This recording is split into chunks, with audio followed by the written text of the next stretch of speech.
The controversy began when Nota posted a tweet shortly after Cawekazi Mazaleni was crowned Miss South Africa 2025. His comment read, "Has she had who won yet?"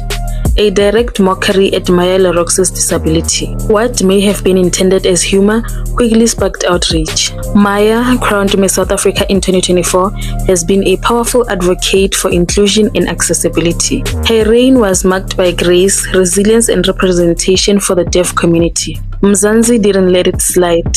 Within hours, social media lit up with responses, calling the joke vile, a low blow, and deeply disrespectful. Many users demanded accountability, saying public figures must do better when speaking about disability. Jokes like this reinforce stigma and undermine the progress made by people like Maya. Notaba Loyi is no stranger to controversy, and this incident calls for moderation of harmful speech. Here on Spill the Tea, we stand for truth, dignity, and respectful dialogue. So what are your thoughts on Notaba Loyi's comment? Drop your views in the comments.